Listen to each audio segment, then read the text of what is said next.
This is the Bushcraft Essentials Bushbox XL Titanium. It weighs in at 490 grams. With the case included, it weighs in at about 575 grams and it costs £140. There is also a steel version of this, which is the Bushbox XL Standard. That weighs in at about 890 grams, so just under 1 kilogram. It's almost twice as heavy as this, but the price is also almost half as much at about £75. I've been using this Bushbox now for about 6 months. I also have the smaller steel Bushbox LF, which I've had for about a year, and I've used both extensively. The dimensions of the Bushbox are 12.5 centimetres deep, 12.5 centimetres wide by 19 centimetres tall. Obviously when it's folded up to here, that would be about 19 centimetres by 12 centimetres wide, and then the depth is about 1.5 centimetres to 2 centimetres. I'm going to be reviewing this as is without any additions whatsoever, apart from this case, which I'm going to be discounting for the purposes of this review. There are a few things that drew me to this specific stove. The first one being that I wanted a twig stove. I already had the LF twig stove. I know how useful they are and I know how efficient they can be. I wanted something that was slightly bigger, something that I could cook in maybe like a 9-inch pan, or something that I could grill perhaps a steak or meat on top of as well. I also wanted something that would flatten down so it's easy to carry, and I wanted something that wasn't too heavy. It also is a completely self-contained unit insofar as it is one piece. It's got hinges that allow you to just easily and quickly fold it out,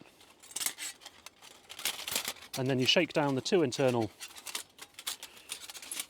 trays, and that's it, ready to go. You put your fuel source in there, which is usually twigs or chunks of wood, though you can of course use a little Trangia burner in there if you like, or you can use coal, which I've seen some people use as well. You also have 2 metal trivets which attach to the Bushbox, flat against the back for storage, and then when you're ready to use it, they slot in using their slots on the top like this. And you can then place a cup or a pan or whatever you want to do on top of that, and that keeps that nice and secure as the fire underneath heats up whatever you're wanting.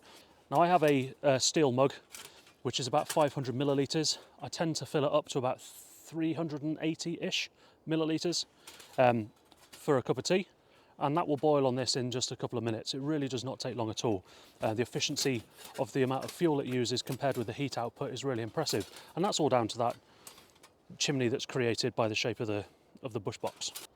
The thing I like most and that I find most appealing about this sort of device is the fact that you've kind of got the 2-in-1 combo of benefits, whereby you have a safe and secure way of burning and creating a fire. It's raised up off the floor and it's not going to cause any fires if you're a bit sensible with it. At the same time, you have fuel absolutely everywhere. If you're in woodland, if you're near woodland, if there's trees around, if there's sticks around, you have fuel. And the benefit of having that safety is that you can cook your meal without having to worry about and set fire to the wood floor if you're a bit careful. But you've also got the benefit of having a little mini campfire with you and the warmth and the comfort that that provides as well. I know that opinions divided on that. Some people don't believe that you should use any kind of open flame in the outdoors. Some people do. I personally like a fire. So here you've got a little mini campfire in a safe box that you can also use to cook, packs down flat, and you've got fuel pretty much all around you. What I will say is if you're on private property and you don't have permission to light a fire, I would probably bring your own wood. You can just bring in little bits of kindling or whatever. It's so efficient and the heat is so intense that you don't really need to bring a lot. The reason you do this is because you don't want to be causing criminal damage by destroying somebody else's twigs, as silly as that sounds. In reality, is that likely to occur? No. So what do I think are the areas for improvement on this? The first one is, and it's the elephant in the room, it's the price. It's £140. You can get a steel one for about £75, which is almost half the price. And in reality, is that extra 400 grams going to be causing you much of a concern, or are you even going to notice it? Probably not. If you're into ultralight kit and you want something that is as light as it can possibly be, yes, this is lighter than the steel version, but then I would argue is this the correct thing to be bringing in that circumstance anyway, when there are much smaller stoves that will do a similar job for ultralight needs? £140 for a piece of what is ultimately metal, even though it's titanium, is quite steep. Second thing that I think needs improvement on these is these trivets. They're quite easy to lose. That's number one, but that is really on you and being careful. I do also think that these trivets are a bit too fiddly and easy to lose due to the way that you store them on the Bushbox. On the back of the Bushbox, you have these little metal loops, and you have corresponding little notches in your trivets, which you then slot in and clip in like that. And you can do that for both of them, of course.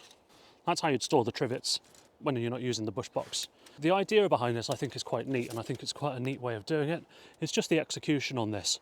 Because they aren't fastened in really that tightly, which in a way is good because it means it's not a nightmare to get them out, but it does also mean that when you take them out of the pack, they're liable to kind of just twist off and fall out like that, and then you've got to search around looking for two little bits of dark metal on the woodland floor. That makes it a little bit fiddly. If you've got cold hands, if you're trying to do other stuff at once as well, that does make it a little bit too fiddly, in my opinion. So that is number two. Price, fiddly trivets.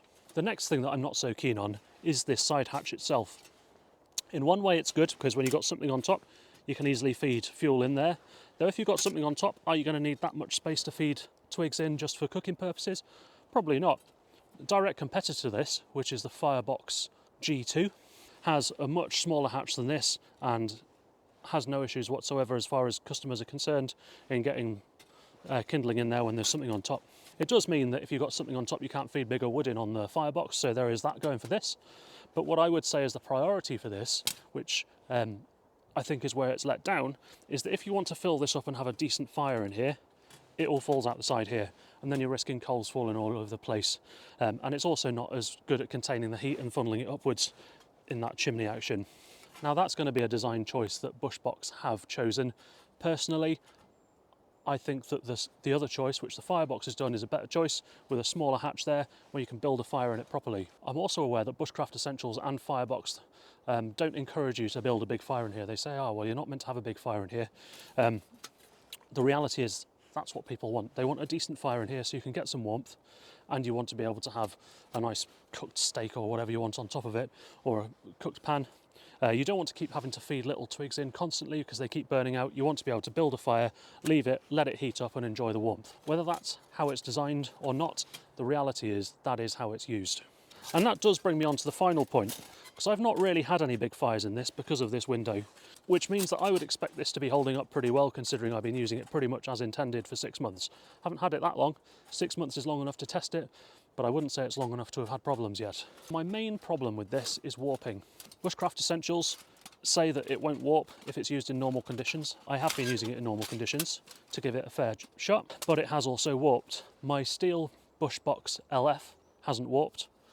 So whether it's an issue just with the titanium version, I'm not sure, but it is disappointing. The problem with what the warping has done is it has meant that the functionality of it has been impacted. If you have a look down the middle of the Bushbox here, you have two flaps. You have this solid flap, which is the base. That is to catch ash, any embers that fall out the bottom.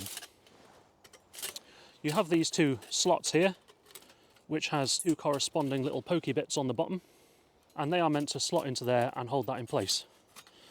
My Bushbox has warped in a way which means that that doesn't stay in place reliably at all.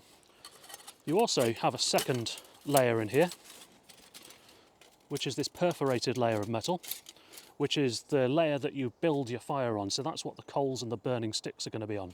A similar problem there. These notches,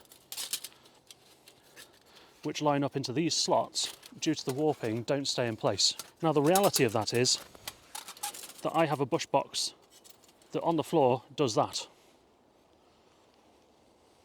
Now this is problematic for two reasons. The main reason is it becomes a safety hazard, because this piece of metal on the bottom, which is meant to be preventing embers and coals hitting the floor and potentially starting fires or causing scorch marks, that's no longer effective because coals fall out the bottom. It also means that that second perforated layer, which is meant to be held like that above the bottom layer, that one's fallen down, that one's then fallen down on top of it. What that means is that you've got your ash and your coals all in one place at the bottom of the fire, and that reduces the efficiency of the stove. It means that the airflow coming in and pushing the heat up and out of the top of the bush box is reduced because you've got then the ash build-up at the bottom. So those two in combination means that it's quite a serious functional problem to me.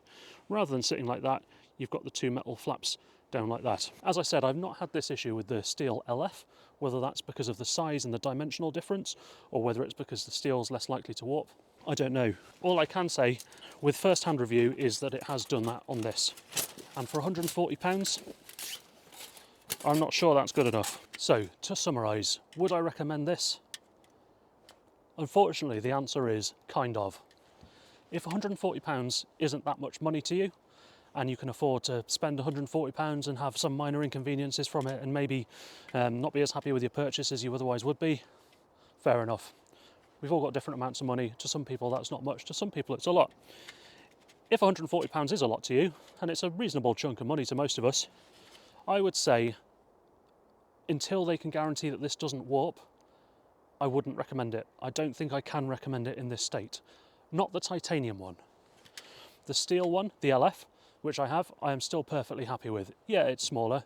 It's probably about 8 times an 8 by 8 centimetre surface area on the top rather than the 12.5 by 12.5. That's approximate. So it is smaller. You do have to keep feeding it more often. However, it hasn't warped. It's small, it's compact, and it does the same job for a fraction of the price. I think the LF version is something like 50 quid. It's really not expensive for what it is. For £140, I don't think I can recommend this. If £140 isn't much to you and you're happy with it and you can bodge it and you can be happy with the fact that the bottom might fall out of it occasionally, then yeah. Other than that, it's good. It's good, lightweight, nice surface area, good amount of heat coming out of it, and it does make you feel like you've got a little campfire with you, which is always a really nice treat. In order to be fair, I have also ordered the Firebox G2, which is the direct competitor as I see it to this. Approximately the same price. It's the titanium version, approximate same dimensions, and I'm going to be giving that a go as well. I'm hoping that they have solved the warping problem, if there is indeed a warping problem with these consistently. Maybe I've just got a bad one, I don't know. But I'd like to see the Firebox version, and I'm going to give that a good few months as well, use that in anger a few times, and then I'll be able to give a fair assessment and comparison with this. Is it just the case that titanium is not the correct material for a twig stove? Is it just the case that I've got a bad one? Or is it the case that inherently this design is flawed? I don't know the answer to that. That being said, I am out in the woods and I am going to be using this again today. It's not unusable by any means. I'm just going to be a bit careful to make sure that the fire doesn't come out the bottom, cause any problems. I'm going to clear an area to make sure there's nothing that could combust if that does happen, and I'm going to make a cup of tea and cook some food. Thank you for watching. Let me know what you think about the Bushbox Titanium XL. Have you had the smaller one and it's worked fine? Have you had the steel one and it's worked fine? Have you had a titanium one with a similar experience, or have you used any of the other competitors and noticed that it's a shared issue amongst all of these types of stoves? I'll be really interested to hear what you think down below, and if you could take the time to like the video and subscribe, it also really helps me out, so thank you. Here you go.